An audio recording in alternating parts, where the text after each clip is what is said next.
21st, 2023 edition of the Urban League Jobs Network Digital Career Success Series, brought to you by the National Urban League. I'm your host, Kenneth L. Johnson, president of the Harlem, New York-based diversity recruitment firm, East Coast Executives. If this is your first time joining us, welcome. The Digital Career Success Series, DCSS, is a professional development series that helps members of our Urban League Young Professional chapters and other diverse job seekers develop new skill sets that will enhance their careers through digital platforms such as webinars, Facebook, and Instagram Live. The goal is to provide an opportunity for professional development right from one's computer. If you want more information, visit nuljobsnetwork.com. Today's Digital Career Success Series, Networking at Work, features two of my favorite networkers. So excited to have Lydia Blanco and Tiffany Dell Hunter on the program today. How's everything going? Wonderful, happy to be here. Man, we are so happy to have both of you on today. I'm just excited. I'm going to self-disclose to the audience. I have a relationship with these two. This is intentional. I think they are both exceptional networkers, and we're going to talk a little bit about why. Lydia, let's just move it over to you. Please share a little bit about yourself. You know, in my own words, I am someone with a strong love ethic, but work ethic and work ethic as well. I am a journalist by trade whose mission is to build community through storytelling. I'm based out of Harlem, but my affinity to California is real. And honestly, relationships is why I'm here today. And I'm excited to have this conversation with you all about networking. And we're excited to have you as well. Tiffany Dell Hunter, Urban League family right there. Tell us a little bit about yourself. Absolutely. Thank you so much. I'm so excited to be here today. I'm Tiffany Dell Hunter. I have over 20 years of marketing and communications experience working with clients from a wide array of industries. I also have a very strong community background. Recently in Dallas, I was awarded the best community leader in the area. And I attribute that to my 20 years of community service, which started back 20 years ago with the Dallas Urban League Young Professionals. I was the president for 3 years. And so this is a full circle moment, and I'm just excited to be back here with everyone today. And we're excited to have you as well. Listen, I have the opportunity. I'm a fan of both of you. And I just have the opportunity to kind of, through social media, just see some of the things you're doing, not only in your work, but actually in the community. And I know brand is really important when we start talking about networking at work.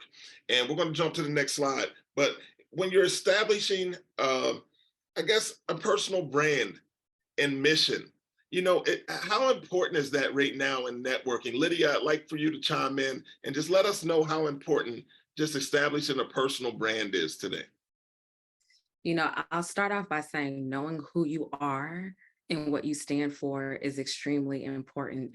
I strongly dislike when people ask me when networking, what do you do? I'm like, do you mean, how am I? What do I do is not as important as how I show up in the world. And so for me, being able to establish that I want to build community through storytelling is how I lead, and that's carried me throughout my career, be it in media or in tech. But that has come with getting to know myself and my passions, my desire, and the impact that I want to have in the world. And so when you think about that, in a formulaic way, it lends itself to you being able to establish what you may claim to be as your brand, but also it allows you to show up as who you are, yes, authentically, but at your core as well. So I'd say it's extremely important, but you have to do the work before you can position yourself. I'm looking at the screen and I see CNN, Adidas, Starbucks, McDonald's, those things off top, and it's because they're tried and true. I mean, anytime I smell a French fry from McDonald's, I have to tame myself because I'm like, I can smell it and I know what it is off the top, right? Just by the sense. Or the ability to be able to have that sensory ability, right? And so when people engage with me, I want them to have a similar experience. Not that I smell like French fries, right? But they know that I am showing up as who I say I am. Maybe when they hear my voice or they see me walk into a room, they're like, oh, she's consistent. That's a part of her personal brand. You know, you speak about consistency and showing up, and if you ever get a chance to check out Tiffany's LinkedIn, I don't even think she sleeps, Lydia. Tiffany, you She show up, doesn't. yeah, you show up constantly. I always see you showing up, but it's always aligned with kind of a community mission. And I guess, should I be right in assuming that's kind of the brand that you're giving out? Exactly. That's exactly right. I think to that exactly. I have established that my personal brand is communications and community. And so everything that I put out, you're going to exude that. So thank you for saying that because that's what I want you to know, and so that's how I want to show up and communicate who I am. And so I think for anyone that is establishing their brand, like Lydia stated, it's about being your authentic self. Like I don't try to be anything other than who I actually am. And so I think before you go out into the world trying to network, you have to do the inner work. Do the work that's at home. There are so many people at the beginning of the year that are creating vision boards for their lives. But what about a vision board for you? Like, who are you? Who do you want to be? How do you want to show up? And so I think taking that time to do that. One of the things that I do, Kenneth, with my LinkedIn profile, there are people that I admire, that I look up to, who I watch from afar as well. So what I do is identify people that not where I'm at, but where I want to be, and how do they show up? And so I then I'm not imitating them, but I take the different characteristics from the different people that I admire, that I look up to, and see how I can incorporate that into my brand. And so that's really how, and then I end up formulating my own unique, authentic self. And I think everyone should take the time to do that work. You know what? That's a great lead in because I want to speak to you about you admiring people and kind of following their lead on things. Do you have to know those people, or can you just kind of admire them from afar and kind of align yourself in that way? Absolutely admire them from afar. I think you could do both, but there are people who I have never met. But by reading books, you can get to know a leader by looking at their profiles and how they show up, watching their interviews, watching how they communicate, how are they dressing. I don't have to know you, like people, Beyonce, but do you know her personally? No. so no, you don't have to. So no, to answer your question, you don't, but it's a matter of just taking those key traits, and I think with the internet, there's so many, you have all the tools and resources that we didn't have 20, 30 years ago, that you really, you have everything right at your fingertips. Hold on, I know you're in Texas. You don't know Beyonce? She's not like a good friend. Okay. Well, I actually did meet her at one time. So I have a picture with her that, I'll put that up on my LinkedIn on her birthday. I love it. Hey, listen, it's the Urban League Jobs Network Digital Career Success Series. We're here with Lydia Blanco, Tiffany Dale Hunter. Look, I know you guys are in the chat. I appreciate it. Tiffany and Lydia, we have one of the best audiences you can find anywhere. But I want to ask you guys to drop your questions in the Q&A. There will be a Q&A segment after we get done having this conversation. So it's about having the right attitude, right? As you're out here networking genuinely, and especially when you're working in a particular environment and you're embracing the culture. Lydia, how's attitude come into play? Because people are around you every day. We were speaking about this earlier, just going into the office and the way you present yourself. How do you manage that? Having the right mental attitude is essential. There are so many people we have to engage with on a daily basis. Some we may really appreciate, others we want to like hide from, right? And we're like, maybe you roll your eyes internally, or you take, a moment to really spend quality time with others. But how you feel about yourself and how you feel about others before you communicate that verbally shows up in your body language, right? And so sometimes people can read your energy or your body language, and you have to be mindful of that. I've been in rooms where people have said, I can't control my face. And I'm like, well, you have to really work on that, because 80% of how we communicate is through our body language, right? And when I add the word mental into here, right, having the right mental attitude, what you think about what you think about yourself, and what you think about others, regardless if you share that with them or not, really speaks for itself, right? And so when building relationships, not only is it important for you to read the room and learn people either from a distance or in close proximity to them, but really check your thinking, right? Because what we think really shows up in our day to day, even when we're not communicating that verbally. So sometimes we need to have a checkup from the neck up. And I remind myself of that all the time because, we sit on Zoom, we think no one sees us in our little box, or we're by a water cooler or whatever, and people can feel regardless of what the barrier is in between us. I've had colleagues reach out to me on Zoom and like watch your facial reactions because like if I don't like something I'm hearing, I may show it a little. I know that you're a writer by trade as well, Mhm. and communicating via email, especially when we're working in these remote environments, it's really important to kind of manage that. Are there any tips to communicating through email that you can offer as far as networking is concerned? Absolutely. There is this methodology that I love to follow, and it's like email like a pro, right? A professional, but just also like the expert communicator that you are, right? So having that clause for too long didn't read, you may see it TLDR, and really creating a concise what is it, an overview of what is going to follow in your email. Some of us email in paragraphs, and sometimes people don't have the ability to sit down and consume all of that information, right? Writing in three, so having 3 bullet points. But honestly, before you respond to someone's email, especially if you feel some kind of way about them, take a moment to take a deep breath, sit with the email, write what you want to, read it out loud, read it again, read it out loud again, and make sure you're following some of those rules for the content layout. And then press send when you're in a good mental space. Because sometimes we don't realize how we read to others, and it can be very spicy, if you will. I'm very colorful in my speech. And so the way I speak here is the way I speak everywhere.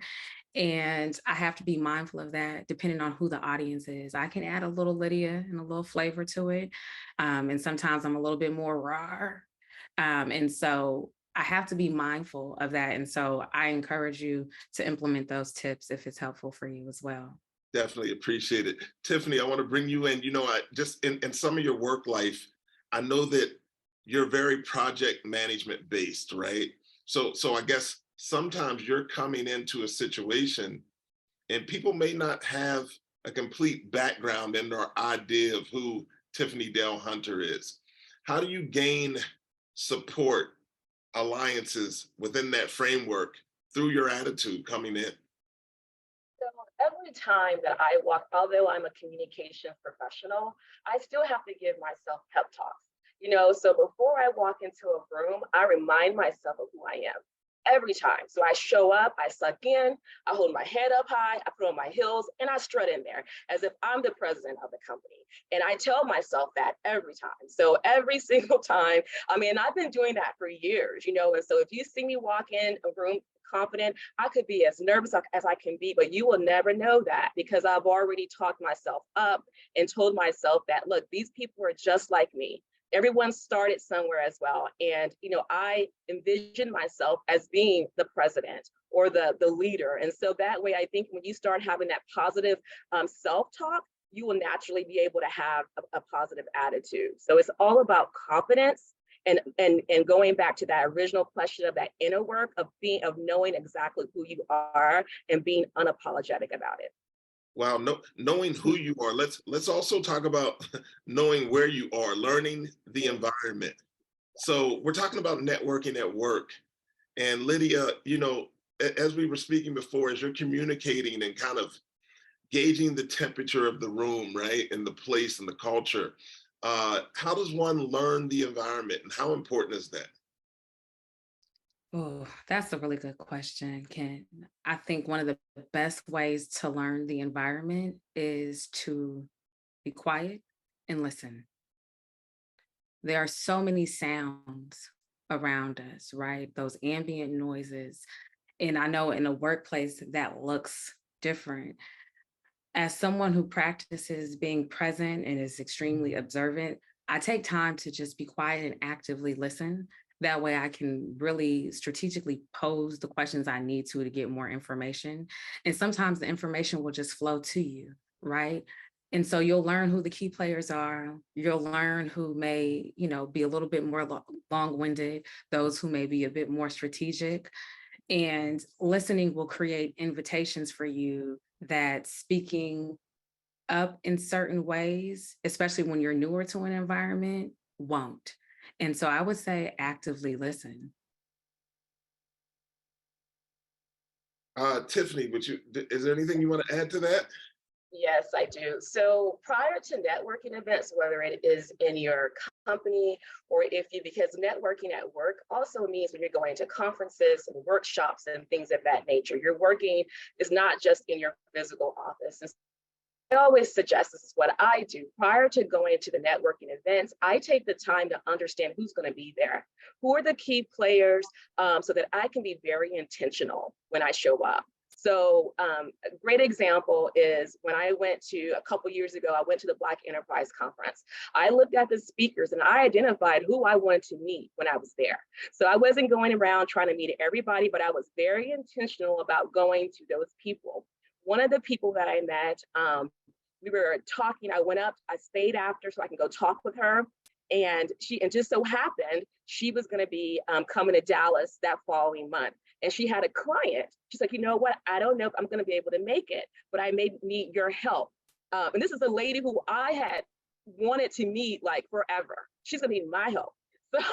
So we exchanged information, and so her client came to Dallas. And I was the person that like got him, took him to his interviews, took him to his to the radio station. He ended up doing a TV series with Steve Harvey and TD Jakes, and it was Tyrese. Like, what are the chances? Like, it was Tyrese Gibson, that literally by me being intentional, I was able to manifest this amazing opportunity that I would not have done had I not been intentional going into that meeting. The other thing, because I am a communications, is that I think a way to learn your environment or in your company is to read your company's annual reports. I help create those things. And so in that annual report, you have everything that you need to know about that organization. You know the financials, you understand your company's products, the services, your stakeholders, as well as all of the different projects that are happening. So I think by understanding your company, the organization, regardless of who you run into in the break room or at the company picnic, you be able to have some type of intel to be able to have those conversations with those individuals. And then lastly, just to stay abreast of what's happening in your industry and just in the world overall. Like, I'm the first one that's on social media, but I guarantee you every morning I'm perusing the Wall Street Journal on my phone. I know what's happening in the New York Times, so I understand what's happening in current events, and I'm not taking time to read them in detail, but just perusing that stuff, you'll be surprised how much that fills your toolbox when you're having conversations at these networking events. Being able to mention what happened on the news that day will take you a long way. Wow, I love the tips, and I appreciate you sharing the story. That's amazing. We're gonna have to chat about that at a later time. All right, so listen, so a question came into the Q&A that I think we probably need to address, and let's try to take it on right now. So the question basically is, how do you build relationships with leaders of different cultures that may have a reputation for being hostile with Black employees and or coworkers? I don't know if either of you have had this experience, but I do think there's information that you can share and add about how someone can navigate it. Mhm. Anybody want to take it? Yeah, I think that a lot of times people that what I've learned by being on, maybe join before you go to that leader, maybe just kind of get educated on how your company is approaching situations like that. So, I was on a social equity committee. And so here's the thing, it's a systemic thing. So that's a very, I can't give you a cookie cutter answer on how to do that. I think it is a case by case basis. And I think that organizations now are really taking time to kind of have, create speaking points for you, what you can say, how you can interpret, and also helping them understand how to overcome their biases and aggressions. But hey, listen, have dealt with them as well, so I get it, I understand. I think it's all based on the individual, your comfort level, and then maybe it is not you initially making that introduction, that conversation. Maybe it's a conversation that you're having with your direct manager to say, hey, I kind of would like to get this person, I'm feeling these things, and how can I navigate it? I think that would probably be the best thing initially. Love it. Lydia? You know, what comes to mind is employee resource groups, especially if that may exist at your company. I have had some really interesting opportunities, and a few months ago, I ended up at the table with a top executive at the company I work for, and I got to know them over lunch. And I was very surprised I ended up at the table with them. And I also was very surprised by some of their views. And so through joining an employee resource group, I was able to get back in front of this executive and ask them a different question to better understand the way they think, right? And so creating an environment to learn more about how someone thinks, it's not always an opportunity that is available, but if you can implement that in your strategy as you seek to partner with that person or bring something to their attention, I think it lends itself to a healthy conversation when the time avails itself. And so lean into support, you know, find someone that you can partner with to even practice having that conversation so that you're being coached. And when the opportunity presents itself, you are actually ready to have that conversation in a constructive way and one that benefits you and that person. You know, so we have a slide later that's about ERGs, but let's go next to establishing visibility. You had mentioned something during that last statement about having a conversation, being at the table with one of the organizational leaders. How did you establish that visibility from aligning your role with those types of conversations? You know, when I walk into a room, I practice what some of us learned in grade school, and that's sitting up front and not hiding. I pivoted into tech 2 years ago. And so my mission to build community through storytelling made room for me to be in this industry now. And so every chance I get to be in a room, I sit up front. And that day I was like, I'm gonna get as close as possible. I went to go grab a bag lunch.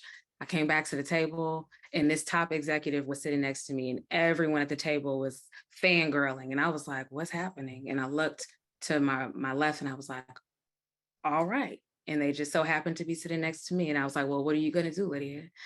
And so I had a moment where I took a deep breath. I wasn't fangirling, but I understood who was sitting next to me. And as the conversation was happening at the table, I was like, okay, this is why you position yourself this way. And so honestly, take every opportunity that is in the room. You don't necessarily have to approach someone, but if you have a chance to be in a room with someone who is a top executive, or even someone whose work you admire, because networking is not always lateral. We have to be mindful who is to our left, to our right, and who we can gain insights and experience from through reverse mentorship, if you will, or from just networking in every direction. So sit up front, take every opportunity you can to be in the room and get what you can, and be prepared for those moments. You know, I love that Tiffany talked about those pep talks. You got to coach yourself. You got to let yourself know, like, I'm that girl, I'm that guy, I am them. And so when those moments happen, you show up that way, and people are like, well, who are you? Tell me more.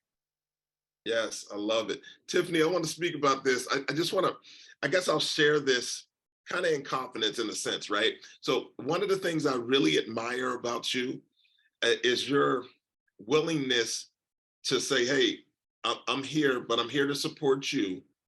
But here's where I can add value. And really, we've had conversations and you've shared with me, I can support you, but this is how, and these are my strong suits. And that was the best establishment of visibility that I've seen. Like, all right, I'm visible, but I'm visible for you and in support of you. And I thought that was a great approach. Can you speak a little bit about that?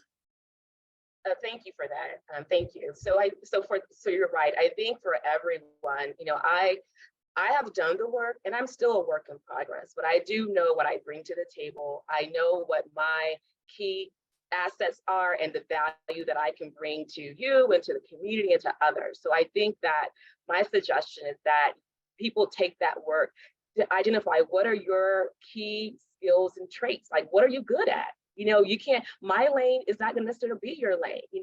I'm going to be out in the front, but you may be a good, technology person or a good person that is good with, finance, and so understanding what you're good at and becoming an expert in that, right? And showing up that way. So that way, when someone needs finance or they need someone help with HR or IT, you come to mind because everything that they've seen you giving financial tips on your social media, or you've been at the various company industry groups. But that's where that word comes in. Like, and the thing about social, so many times we're watching other people and trying to compare. Don't worry about what those people do, because that person may have already done the work and they've been doing it for 20 years. You go ahead and take the time and figure out who you are and become the best person to do that. The other thing I want to add to regarding being visibility, you mentioned earlier, my LinkedIn.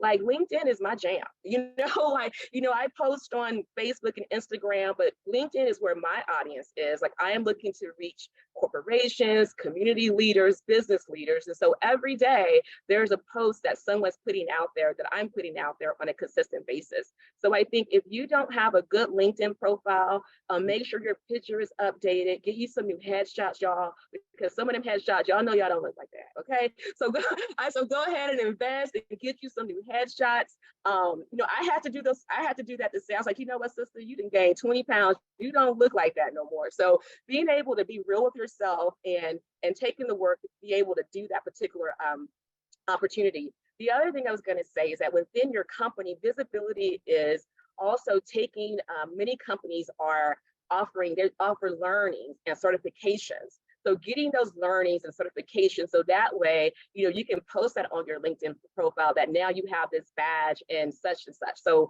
take advantage of those free resources and learning and courses that your company offers, and that will help you stand out from others.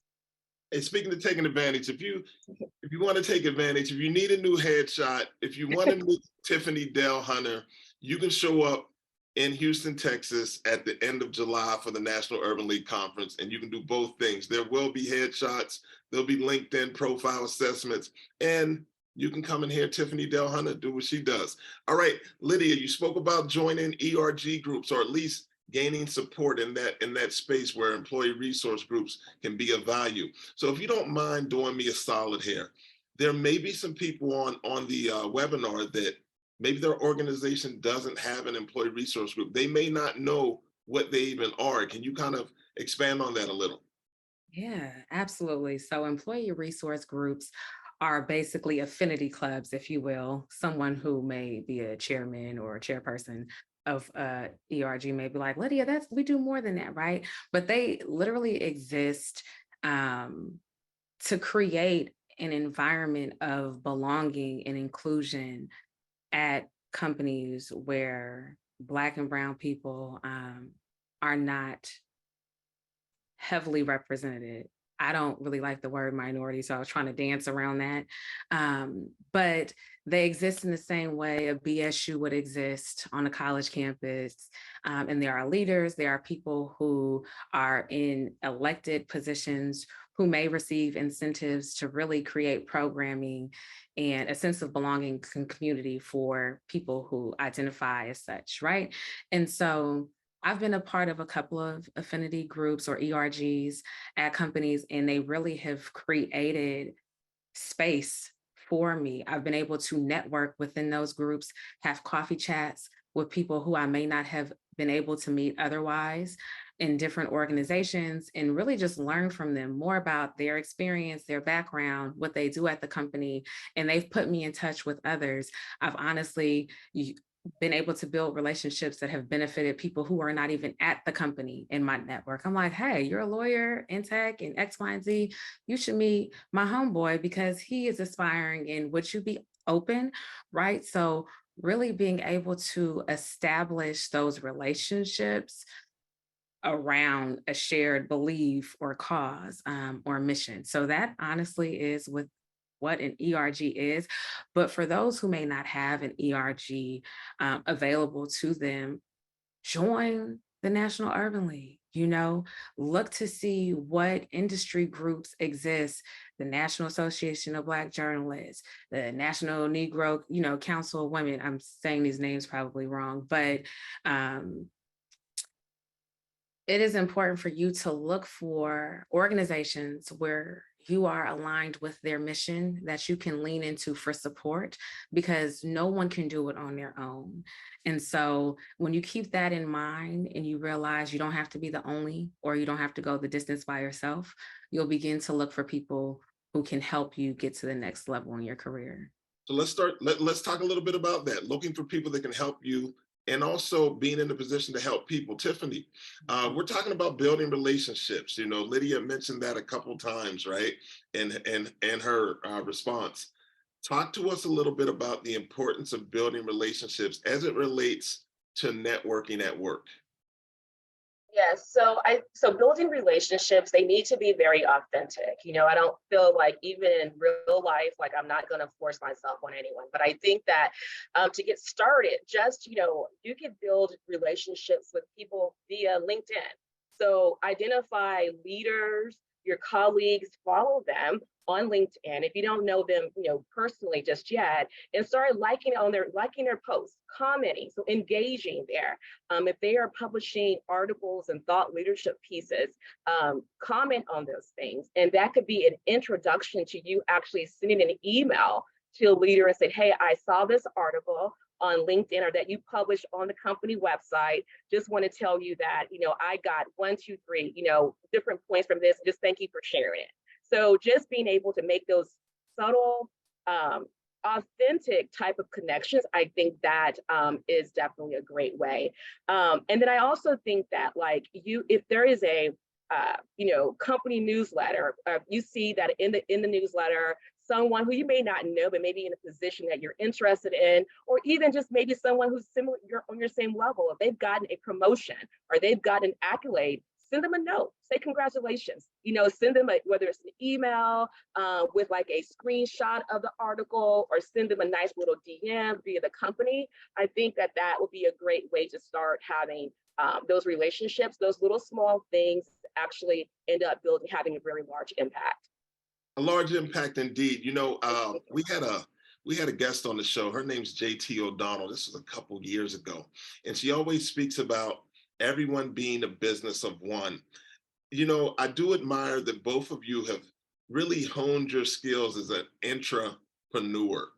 I look at some of Lydia's work and her background, and I think, there's really a consultant type approach to the way you seem to move. So can you speak to us about entrepreneurship and how that's allowed you to not only network at the companies that you've, had your services with, but also you kind of aligning with other people for good or just to do work? Absolutely. Wherever I go, I try to blow things up in the most respectful way possible. And so I come in, I ask a lot of questions, and people are like, here she comes. And I'm like, okay, so just listen, right? But that's after building the relationship, building the trust, truly. And I always think about how I can add value to an environment. I want to be able to say that I helped you make more money, that for the first time in X amount of years, or for the first time ever, this happened as a result of me being a creative thinker, a creative person and a creative problem solver. And so when you approach an environment after learning more about, the fundamentals, the business principles, or the rhythm of business, it really can create a unique opportunity for you to show up fully. I want to be able to innovate no matter where I am, no matter what industry it is. So I'm always thinking about, okay, what are you all doing today? What could you be doing tomorrow? And what skills do I have that can lend itself to that? So I'm always thinking about different ways to tell stories internally, externally, right? Thinking about people who can shine.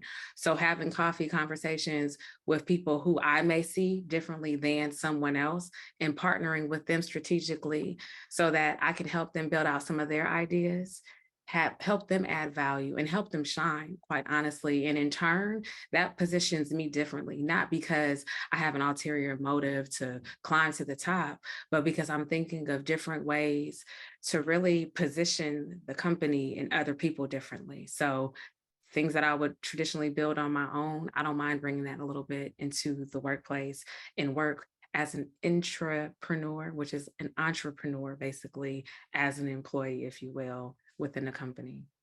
Yeah, Tiffany, so speaking of, just being an entrepreneur, but it's about having something to offer, right?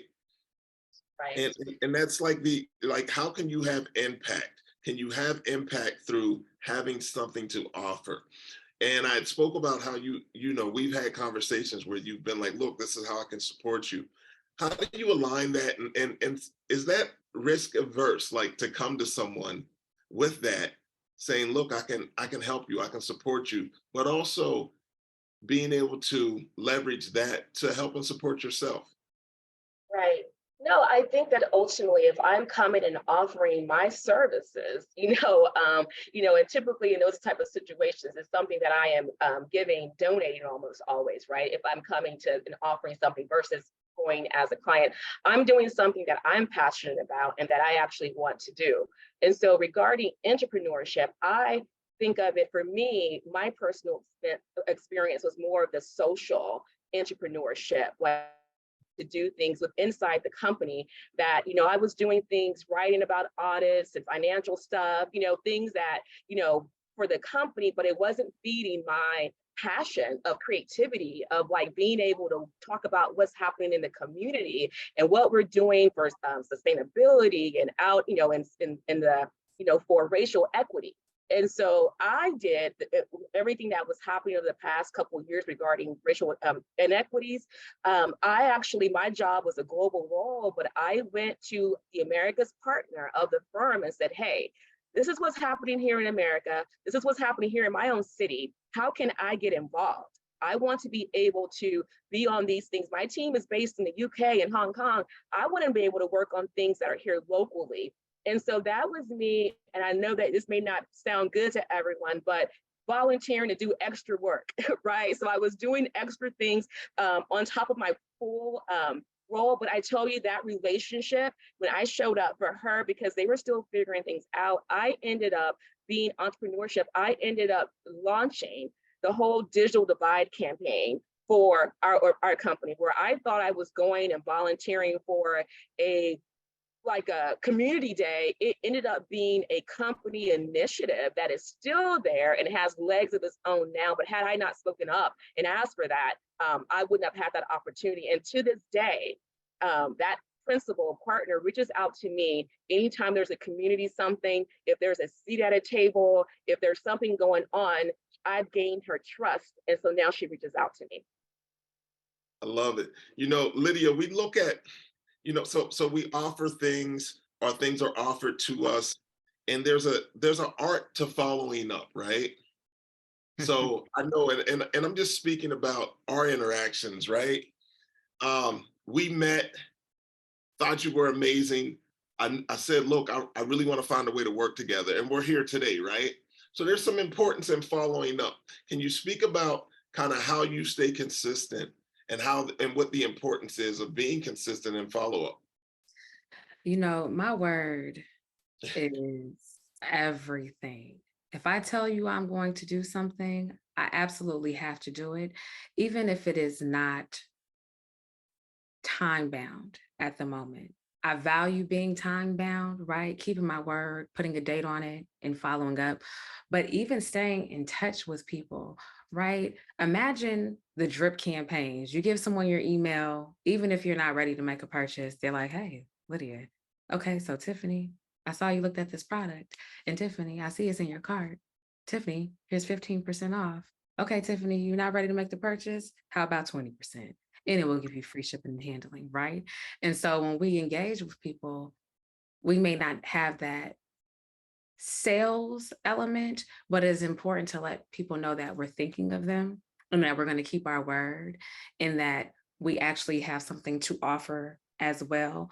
And so the art of following up is not about necessarily what you can get, but it is a reflection of your value of self and the way that you value consistency and how you show up to others, right? Because perception is reality for some people, right? And so I let people know, hey, I may not be able to get to you in the next 72 hours, but I will follow up with you next week. And if something happens in between those 7 days, I will be sure to follow up with someone, right? So staying in contact, keeping your word, putting a date on it when you can, and honestly being honest and transparent about how you communicate and when you want to actually take action with someone, right? We own our time. I think it's important to be a good steward of our time, and be transparent with who you are networking with. Because sometimes we leave people hanging and we allow the invitation to expire. And it is no feeling like playing yourself. I think we've all been there. I've had moments. I look back and I'm like, whoa, the ball was in my court and I dropped it. And so that doesn't have to be the case for you. So really create habits for yourself that allow you to be more disciplined in how you follow up with yourself and with others. Yeah, you never want to drop the ball, right? Or at least it's you that dropped the ball on something that maybe could add real value. It's the Urban League Jobs Network Digital Career Success Series. We're here today, Lydia Blanco, Tiffany Dell Hunter, and we're speaking about networking at work. Tiffany, when you network at work, you have to be open to receiving something, and typically that's feedback. So, is receiving feedback? It's a gift. It really is. How do you all right, is all feedback good feedback? And then how do you receive it and then move forward with it? I know that's a Yes. loaded question. I know it's a loaded question, but I think you got it. So basically, feedback, both good and bad, I think is good feedback, right? Like, because how we see ourselves versus how somebody else may be perceiving us could be completely different. So being able to get that feedback, to be able to step back and reevaluate, if this is applicable, is this true, or is this something? So I think also with that feedback, it's important to feel. Lydia mentioned earlier about the energy of people, right? Being able to feel the energy and the behind it, because sometimes feedback is coming out of a place of envy, and it may not be the best intentions, but however, other times, it's definitely for your benefit. It's going to help you grow ultimately. So I think feedback, I think you take it, you good and bad, and decipher it. Don't get offended because we all have room for growth. So I think you take both of them and be able to apply it to your networking, to your life, and figure out how you can redirect yourself if it needs to be redirected. But I think definitely not something for you to take negatively, but definitely be able to use it to help improve your performance and how you show up.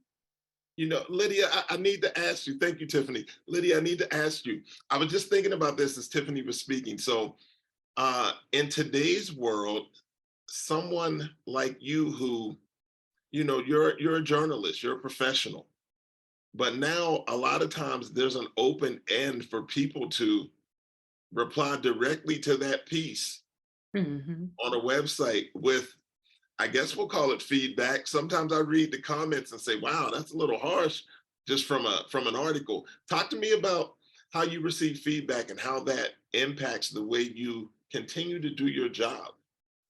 Wow, that is a really great question. Oh, I love good questions.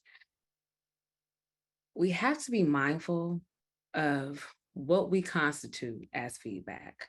I remember interviewing somewhere and the person interviewing me presented me with this idea that feedback is a gift. And I was like, wow, that's really good, right? But I'd like to offer that we have to be mindful of what we constitute as feedback. Some things are just noise. Honestly, there are comments that I don't pay attention to. And when I see things that are posed as opinions in response to something that I may have written, I honestly don't take it to heart. And I honestly have been blessed to be skilled and trained at what I do and to take it seriously, right? So the facts are there, the time was spent, things are copy edited. And so I haven't had the experience where someone was picking apart my work. But what I know to be true is that you take what you can and you leave the rest for your own mental sanity, right? But in moments when I receive feedback in any level, I ask myself, okay, are you okay? Right? Because sometimes we have to coach ourselves when we receive feedback. Sometimes the gift, the packaging is off. I'm like, why did you wrap that in paper bag? What is this? Right? And sometimes we may not want the gift because of the physical presentation or the tone in which something is handed to us, right? Imagine me saying, here, Ken, it could be $1 million, but would you want it? Yeah, Right? yeah, I take it. I take that. You know what? But no, seriously, presentation matters. I will say that, right? As we think about feedback as a gift, think about how you like to receive, right? Gentleness creates a different environment. And there are moments when we feel like our approach has to be a little bit more firm, but harshness really hurts people. So be intentional about how you package and how you deliver what it is that you want to share with someone else. Wow, we really appreciate both of you sharing with us. This is the time in the program where we go to Q&A. And I'm actually going to jump on one of these questions right now. Yes, we will indeed provide contact information for the entire panel. Those slides will come up after the Q&A. So thank you so very much for wanting to stay connected to our panelists. All right, Tiffany and Lydia, I want both of you guys to kind of touch on this. If you can throw a tip out or a point out. How does one approach networking as a person that struggles with social anxiety? It's real. We know it's real. What are your suggestions or recommendations for individuals that kind of, struggle in that space? It was interesting. I had posed this networking question on one of my social platforms yesterday. And one of the suggestions from Michelle, she actually said, typically, why not go to a networking event with someone? So that way, that then kind of takes the edge off of you having to go in there and make all the connections directly. Having someone who's a little bit more outgoing, maybe having a partner, so that way you're not feeling alone and having you kind of have that support, and you both can actually have the networking and conversation with the person together. So I think just don't be by yourself. Go with someone until you have built that strength and confidence to go into a room by yourself. Well, that's a great answer. I'm going to suggest that you go in and you look for Lydia. I walked into a room a couple months ago and I was by myself, but I saw Lydia sitting over there. I didn't know her, but she looked friendly. And I think I hit the jackpot. She was friendly and we were able to have a great conversation. Look, Lydia. body language, right there. Body language. As friendly and as extroverted as I am, at times I need moments to recharge. So I'm an ambivert. And so I would offer to have a script in addition to possibly having an elevator pitch. And I say script because social anxiety is in the midst. And so write down a few things about yourself that you can remember, and you can decide in the moment whether or not you need to stick to the script or not. And then I would even offer for sensory needs, find a little fidget, right? Something that's pocket size or something that you could keep in your hand, or even a piece of paper that you can touch or tap yourself to remind yourself of where you are and that you're okay in moments where you're in a room and you feel like, oh my goodness, I may be drowning, but something that you can just remind yourself of your warmth and that you're good. Oh, that's a tip. You know what? That's a new tip for me. I hadn't heard that. I like it. Tiffany, you were getting ready to say something? I was going to say, I think that kind of goes back to the point I said earlier too, about being able to know who's going to be in the room before you get there, like doing your research ahead of like, what is this organization? Who's there? And even if you don't know who's there, if you go into a NABA event, a common denominator is going to be accounting and business, right? So go ahead and filling your toolbox with some resources and some talking points about what you could actually say. I think a lot of times the anxiousness comes because you just don't know what to say. You don't know what to do, but if you have those key things, I think that'll give you a little comfort to be able to start the conversation. All right, speaking of starting conversations or even engaging in a conversation, this other question right here, this is a good one. How do you both handle being ghosted continuously when you reach out? Or how can one handle being, I like the way they rephrase that, because they're assuming that maybe that doesn't happen to the two of you, but they're saying, how does one handle being ghosted? Oh, you'd be surprised. I am Ms. Persistent. I have been ghosted and I follow up, and I've been successful in being persistent. And there have been other times where people just are who they are and there's nothing you can do about it, right? But follow up via email, right? Find different ways to communicate what you are attempting to communicate and find different channels, right? I wouldn't say be inappropriate and find that person on every platform because that could be invasive, right? Or intrusive, but find different ways to communicate. I honestly am a little wild when it comes to following up with people. And so if there's someone who I want to do business with or want to be in the room with, sometimes people share freely where they will be at different events and networking sessions. And so you can find an opportunity to be in the room with that person and work on your approach so that if you're trying to pitch or whatever the case may be, you can have a moment with them. Or when they see you, they'll correct their behavior, because I have run into people who, when they see me, it's like they've seen a ghost because they know that they have been inconsistent and it caused them a little bit higher. And they're like, actually, I was going to get back to you. And whether they're telling the truth or not doesn't matter, but then you can determine whether or not that person is who you need to engage with. And I'm a firm believer that you can't miss anything that's for you. Tiffany. I think she touched on most of everything. I think, definitely continuing to follow up. That's why I say that LinkedIn platform, I mean, you can, they're going to always be posting, and so you can, one thing I do on LinkedIn, everyone's birthday, whether I know them or not, I always shoot that little dot that says happy birthday. So that puts me, even if I haven't spoken to you in years or whatever, I'm going to still do that so that I'm at top of mind for them. If they're posting something, I'm going to like it. I'm going to make a comment on it. And then maybe you use that to be able to go into there and send them a message to say, hey, I saw this article, which reminded me that, hey, we're supposed to meet for lunch. Can you let me know your availability in the month of June? So I think there's different, as Lydia mentioned, use different platforms of following up. And then also be able to know that, hey, you know what, be sensible enough to say, okay, I've reached out to this person 3 times. They just don't like fooling with me. And that's fine, so, but I think, be also aware to know when it's time just to walk away. Don't be afraid to just walk away. I also want to add, sometimes we believe we're being ghosted, but people are busy out here. Like sometimes you're really trying to get in touch with someone who has a ton going on. And just because Tiffany's very active on LinkedIn doesn't mean that Lydia is, right? So you may be reaching out to Lydia over on LinkedIn and she might not respond as rapidly as Tiffany, who may be operating her network there. She's told you that's her jam. She's there. And so just don't always believe that someone's ghosting you. They may really just be busy.